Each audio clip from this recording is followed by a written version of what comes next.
আমরা যখনই আমাদের ফোনে নেট কানেকশন দেই তখনই আমাদের ফোনটা স্লো হয়ে যায়। কি কারণে আজকের এই ভিডিও থেকে আমরা জানবো বা দেখবো।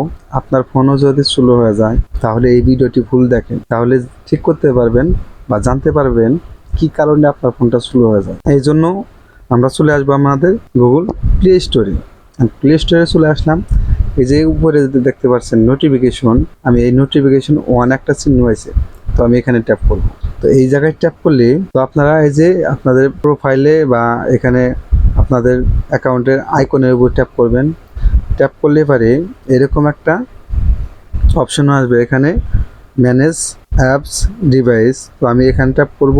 তো এই যে দেখতে পাচ্ছেন আপডেট 47টা আপডেট পেন্ডিং আছে আমার এখানে। তো আমি যদি এখানে ট্যাপ করি, এখানে ট্যাপ করলে দেখেন আমার এখানে যতগুলো অ্যাপস আছে এখানে সবগুলাই আমার এখানে আপডেট সেট আছে।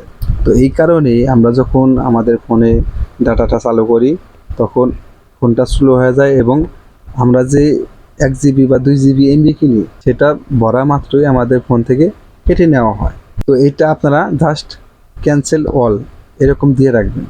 এরকম দিয়ে রেখে আপনাদের যেটা আপডেট দেওয়া দরকার সেটাই এখান থেকে ম্যানুয়ালভাবে আপডেট দেবেন, তাতে আপনার ফোনটা ফাস্ট থাকবে এবং এমবি সেভ থাকবে। ভিডিওটা দেখে যদি উপকৃত হয়ে থাকেন অবশ্যই চ্যানেলটি সাবস্ক্রাইব করে রাখবেন, ভিডিওটি শেয়ার করবেন অপরকে দেখার জন্য। এই কাজটা সবারই প্রয়োজন লাগবে আপনি যদি অ্যান্ড্রয়েড ইউজার হন। তাহলে দেখা হবে পরবর্তী যে কোনো ভিডিওতে। আল্লাহ হাফিজ।